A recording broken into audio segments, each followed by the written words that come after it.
Hi, everyone. I am happy to be here with you again this week. Today, I'm going to be talking about how to active listen. How do we engage in active listening? Such an important part of communication. Because at the end of the day, what's most important is not necessarily agreeing when we're communicating or we're in a disagreement. It's actually feeling seen and heard. So, this is a way that you can convey that pretty easily. And these are tools that you should stick in your backpack, your toolkit that I give you weekly. This is one that's really important. Not like the others aren't important, but definitely tune in and hopefully you get something out of this. So, how to active listen. Just like love languages, we all communicate in different ways. The way one person feels comfortable sharing or what makes someone feel heard is far from universal.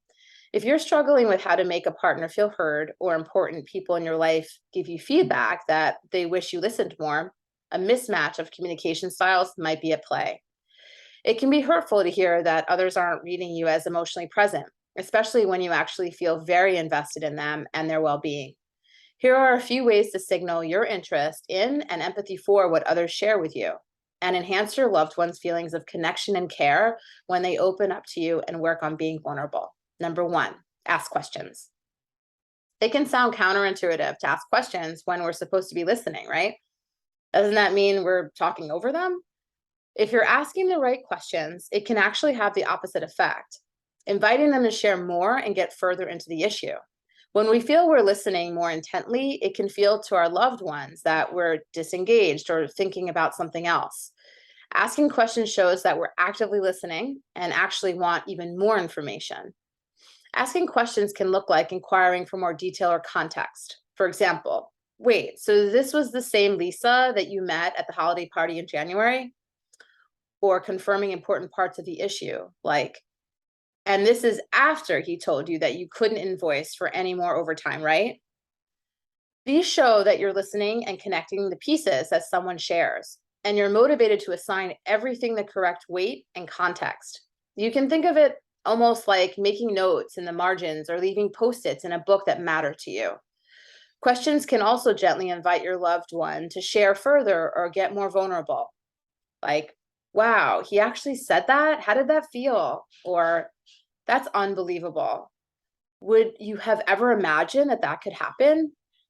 Number two, explicitly affirm. Sharing often feels vulnerable. And when you're watching someone's impassive face while you speak, it's easy to imagine that they're bored, spacing out, or annoyed with you. If you've ever been out with a group of new people and agonized once you got home about whether you talked too much or took up too much space or had to give a Zoom presentation with everyone else's camera off, you know the feeling. When we hear nothing from our audience, it's easy to imagine the worst case scenario, like they didn't really care anyway.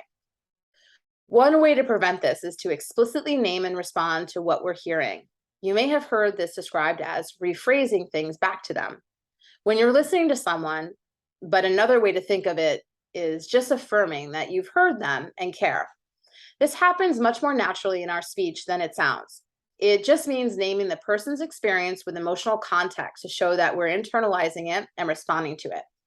You can affirm someone's experience about being cut off dangerously in traffic with something like, right on the on ramp at 35 without even signaling. That is crazy.